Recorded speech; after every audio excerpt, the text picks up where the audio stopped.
Good morning mga kadogo. Isang magandang araw po sa ating lahat. Para sa akin, isa itong araw na to sa isang special content na i-consider ko. Tama yung sabi ng ating isang subscriber at group member na si Miss Emily ng Bacoor, Cavite. No? Sabi niya, Sir, sa dami-dami mong vlog, sa mga pinanonood namin, why hindi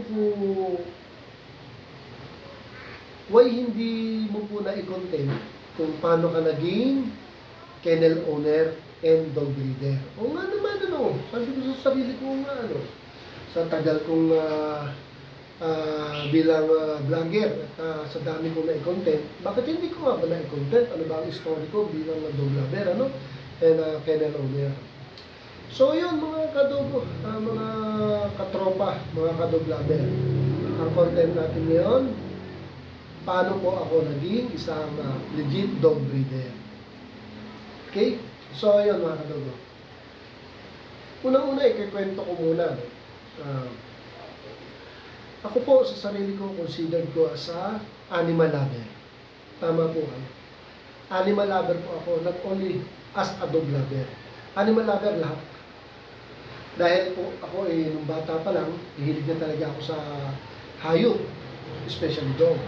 Pero alam niyo ba kung anong unang-unang kong naging alaga? Aspin. So, bata pa ako noon, yung mga pinag-usapan ng bata pa ako. So, bukod dun sa aspin, nakapag-alaga po ako ng, kung hindi kayo maniniwala, nakapag-alaga ako ng ahas. Nag-alaga ako ng goy. Nag-alaga ako ng hamster. Nag-alaga ako ng dagang costa. Nag-alaga ako ng gagamba. Nag-alaga ako ng lovebird. Nag-alaga ako ng cockatiel na white. Okay? Marami pa bukod dun no? Tapos, nag-alaga din po ako ng mga manok. Fighting cock. Can you imagine, bata pa lang ako, fighting cock. Pero hindi po ako nagsusugal, never. Hindi ako marunong magbarahe. Being an animal lover lang, ibang gusto ko lang yung gano'n. Hindi porkit nag-alaga ako ng fighting cock, sabungin ako, no. Gusto ko lang nakikita yung mga manok, bata po, di ba? Simple lang, mababaw lang kaligayahan ko bilang animal lover. Yung pag pinag-aaway ko sila, gagamitin ko po yung terminology pinag-aaway, no. Kung pinagsasabong, pinag-aaway, nagpapaluan sila sa akin, tuwan-tuwa na ako. Pero wala namang makakasakit doon dahil wala namang mga tarik. Kaya nasabi ko po, ibangan ko lang. So, tapos pag ginaharap ko sila sa salamin, sinusuntok nila yung salamin yun. Ganun lang simple ang kaligayahan ko doon. Tapos tanda-tanda ako mga kadugong kung bakit ako napunta sa pagdudog breed. Ang unang-una kong alagang imported dog ay Japanese Spitz. Tama po. Japanese Spitz. Yung puti na maliit siya. Kala mo husky yan Actually, ang husky galing sa Spitz po Yan Isa po yung kalaman. Ang husky ay galing sa Spitz na bloodline. So yung po una kong naging alaga ang Spitz. Dalawa sila. Nagkaanak. Nakabenta ko. Nagkaanak ko din. Nakabenta. Again, hindi pa po ako breeder nun. Ano lang ako, mahilig lang ako mag-alaga ng aso. Basta kabenta. After po nun, nahilig na ako talaga sa mga aso. Meron ako natatandaan, may pinahiram sa amin. Ang pangalan ay Pulgoso. Isang kaibigan ng tatay ko po. Pinahiram sa amin si Pulgoso. Natuwa po kami dahil balbon siya. Hindi ko lang ma-recall kung Shih Tzu yun or what. Kasi medyo may kalaki yan. Siguro American Shih Tzu mga kadogo. Kasi maliit naman ang uso. Hindi naman mahaba kung mahaba yun. Pwede kong sabihin na kung maalala ko pwede kong sabihin nasa akso. Pero hindi, alam ko talagang maliit ang uso. American Shih Tzu mga kadogo. Malaki siya. Compare sa mga maliliit na Shih Tzu. Or yung mga princess type na maliliit siya. So after ko mag-alaga ko, bumili na po ako ng isa pang Shih Tzu. Pinarisan ko po yung isa kong Shih Tzu babae. Kasi kinuha na yung pinahiram sa amin. And that time po, nagbabarko ko. Pagbalik ko, ilang buwan, patay po yung dalawa kong Shih Tzu. Medyo, I don't know, kasi hindi pa naman ako breeder nun mga kadogo at hindi pa akong ganito ka hands-on. So after po nun, pagdating ko dito, dyan na po, nagsimula na po akong bumili ng iba't ibang breed ng imported dogs. Bumili po ako ng Golden, Labrador Retriever, yung namatay sa amin, nakatandaan, 14 years. Mahal na mahal ko si Tiny. Kauna-unahang aso namin na tumanda sa amin at namatay sa amin ng bilang matanda siya sa sakit at katandaan. After ng Labrador, bumili ko ng Labrador. At yung paborito ko sa lahat kasi noon, makakas ang dating talaga ng Rottweiler. Nakatatlong bili ako, mga kalong na Rottweiler.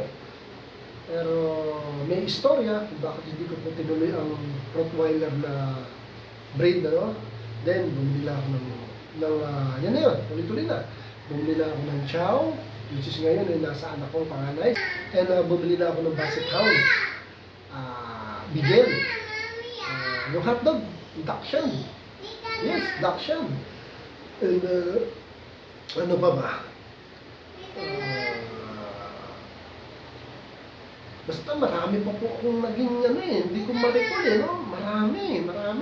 Meron pa yung mga crossbreed marami. Pero po yun if you notice, ang dami ko na alagaan. Bakit hindi ko po nakikwento na nag-breed o nagbebenta na ako ng puppy?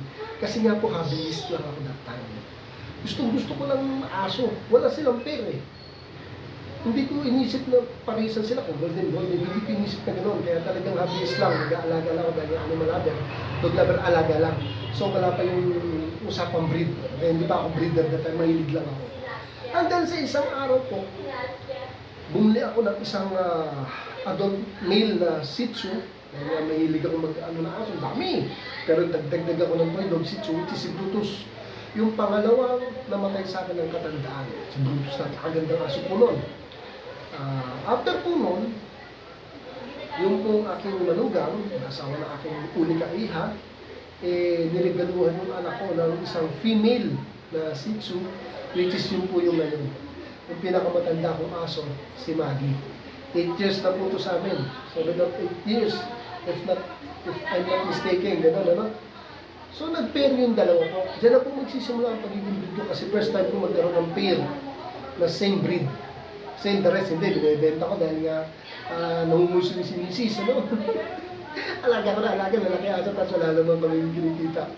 So yun, ang natira po sa akin, si Brutus na Shih Tzu at si Maggie na Shih Tzu. Ang dami na sa akin si Maggie, mga kadol ko, di ba nga may katarata na ayan. Hindi pa po ako breeder nun. Lagi po kami nag-aaway ni Mrs. kasi ako nga naman, pareho bili ko lang. Pero pagdating sa alaga, pagdating sa linis, that time, hindi naman ako tumutulong. Kaya busit na busit sa akin Mrs. ko. Kaya lang, bago po ang lahat ng story, nung nagkaroon ng anak, si Maggie, sa pure Shih Tzu ko na si Brutus. Diyan po nagsimula ang pag-breed ko. Yung pong lagi namin yung misunderstanding ni Mrs. sa konsumisyon, isang araw po nung nanganak po si Maggie, dami noon. 5 or 6 puppies po yun. Nabili po lahat. Hindi, wala pa po akong group noon. Nag-post lang ako sa group pero nabili. At that time, 8 to 10,000 pa ang bentahan ng mga Shih Tzu. Matagal na kasi yun. Can you imagine? Nabenta po. Nagkapera po agad si Mrs. ng malaking pera dahil sa Shih Tzu. Kahit ako na-amazed. Nasyak ako na. Ang ganda pala ng kaperahan dito. At si Mrs. po nakatikim na ng pera sa mga pinagbenta ng Shih Tzu ko, bumait po. Naku po, naging dog lover. Doon nagsimula po siya. Na siyempre, siya naman talaga nakapagod. So nung nagkaroon ng konting pera at tumita, nagtulong na po kami mag-alaga. Diyan na po nagsimula na nag-alaga na ako ng Persian cat. So, Shih Tzu and Persian cat, dami kong Persian cat noon, nakadugod dalawang pares, 4 na pusa. Kumita rin po ako noon.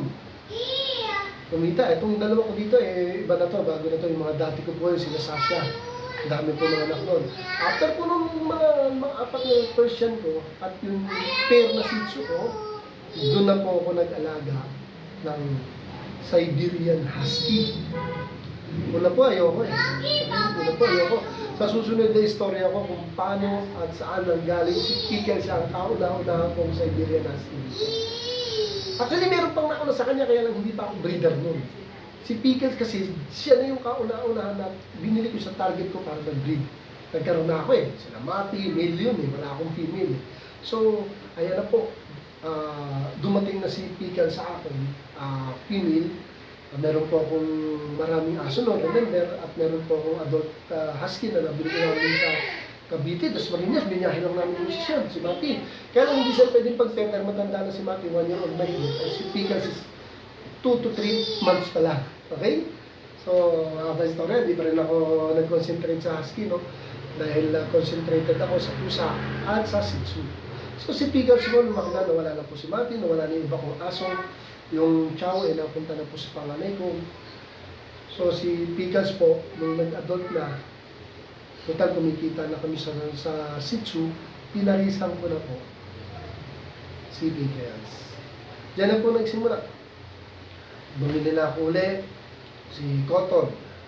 Bumili ako ng adult male. Yung puti, si Chucky. Ayan, nagkaanak-anak na yan. Nasa mga vlog ko yan, mga anak-anak nila. Tapos nagpapa-stud na ako hanggang sa kumita na po kami. At eto po, nakabuo po ako ng isang magandang foundation. Si Pickles at si Cotton. Nasabi ko po magandang foundation kasi magaganda po silang lahi. Si Pickles po, may papel po yan, eyeline. Si Cotton, even po walang papel to, cross po to ng Malamute and Husky, kaya ganyan po siya ang laki. At iba po yung aura niya, pati po yung structure ng mukha niya. Medyo malaki, parang Malamute. At dyan na po nagsimula lahat ng aming story ngayon, kung bakit po ako naging breeder. At sa dami ko pong naalagaan, ulit-ulit ko po sinasabi sa inyo, isa po ang Husky na hindi ko pwedeng bitawan dahil napakabait po na Husky. Doon po sa previous vlog ko, di ba, yung mga traits ng Husky, kakaiba kumpara sa ibang aso, iba-iba tsura niya, iba-iba kulay, iba-iba yung face niya, iba-ibang may devil mask, basta yun po, doon po sa vlog ko yun. Doon po ako nagsimula bago ako naging breeder. Sa totoo lang talaga, Shih Tzu po talaga ako nagsimula. Sa aso po Shih Tzu. Then, kumita na, yun na po. Ito na, tinuloy-tuloy ko na po itong Husky. Binitawan ko po yung ibang breed. Dahil una-una, hindi naman po ako nag-pair ng ibang breed. Yung iba naman medyo sad to say, talpak dahil hindi siya pang family, medyo aggressive. Yung mababait naman, yung mga retriever ko, yung Labrador, yung Golden, hindi ko po naparisan. Mababait po sila. Yung Beagle, Basset, hindi ko po naparisan. Talagang Husky lang po ako nag-consider para parisan. Hanggang sa ito na po tayo, nagkaroon na sariling group, nagkaroon na sariling YouTube channel. Dahil po yan sa Husky. Malaki po ang naitulong sa amin ng Husky. Laki-laki po na naitutulong. Dahil pagka sila po ay nagkakaroon ng mga puppies, ang naibebenta natin, real talk po, ang laki po na naitutulong. Unang-una, sa maintenance po nila at mga pagkain nila, doon po namin nakukuha. Kasi kung wala silang puppy na ibibigay, hindi naman po namin talaga ma-maintain na ganito kahusay ang maintenance ng mga aso ko. So, para kay Ma'am Emily po, naikwento ko na po ang story ko paano ako naging dog breeder. Dahil po sa inyo, Ma'am Emily, okay? At napakaganda po nung tanong niyo sa akin ngayon. At suggestion na ikwento ko paano ako naging dog breeder. Yung po yung story ng Ma'am Emily. And thank you po sa idea. At ito po, content ko na kung paano ako naging dog breeder. Nagsimula po kami sa toy dog. Yan, may Maggie, kaya mahal sa Maggie. Pahinga na po yun, spoiled na po yan, matandang yan. Tsaka may katarata na eh. So yun po, hanggang sa ito. Tapos ito, yung bagong generasyon ko, si Tyla. Future dam ko yan, magna 9 months sa 28. So siya na yung magiging magtutuloy na naman ang panibagong story ng aking kainan, si Tyla. Dahil mga ilang taon na lang, kahit na mga anak pa to si Pickles, pagpapahinahin ko na po si Pickles. Hindi ko na po siya kada every year, twice na pagbubuntas, hindi na po. Papahingahin ko na po. Kasi gusto ko rin pong maalagaan ng gusto. Lahat naman sila naalagaan namin, kaya iba po yung concentrated, hindi na po ako nag-isip ng breed, talagang tatabi ko na lang, hanggang sa tumanda siya at mamatay na sa amin. Ganun po sila kamahal. Family po sila. Kahit family ko, alam nila, pamilya na namin itong aso. So, kayo, ng mga newbie, mga dog lover, animal lover, especially dog lover, napakaganda po na tayo po mag-breed na rin. Total tayo merong passion at love sa aso. Bakit hindi pa po tayo mag-breed? Hindi ko po dinidiscriminate ang Aspin at nagsimula na po sa Aspin. Siyempre po, speaking of Yung kita, siyempre po, di ba? Yung mga important ang nabibenta po natin na maganda. Hindi naman po pera-pera ang usapan dito. Hindi naman po porket nag-breed ako yun talaga habol ko. Hindi po. Kasi 50% po dahil dog lover po ako. At yung 50% kumikita po ako dahil sa pagmamahal ko sa aso. At para din po naman sa kanila yun. Dahil nga po gaya na sabi ko, yun din po kami kumukuha ng pansustain sa mga needs nila, especially sa pagkain at maintenance. At mga medical needs. Kaya kayo ng mga beginner, tuloy nyo lang. At huwag magsasawang maging isang dog lover. Napakasarap po ng isang dog lover. Yan lang po i-assure ko sa inyo. Okay? Mamaya thank you po ulit. Nagkaroon ako idea para i-share to. First time ko po nag-share kung paano ako nagsimula as a dog breeder, kennel owner. Certified PCCI member po ako. Ito po, meron po ako sa sariling kennel. Okay po? So, dito na lang po ulit. So, next time, ang itatakin na po natin kung paano napunta sa akin si Pickles at saan po siya galing. Yun po ang susunod na takin natin. Yun po ang susunod na discussion. And later on, susunod si Cotton, paano napunta sa akin. Isa-isahin po natin yung story ng mga alaga ko. So, dito na lang po muna. At maraming salamat po sa inyong panonood. At walang sawang panonood at pagsubaybay sa ating maliit na channel na Mr. Doris TV. Maraming salamat sa inyo. God bless po and have a nice day. Thank you for watching.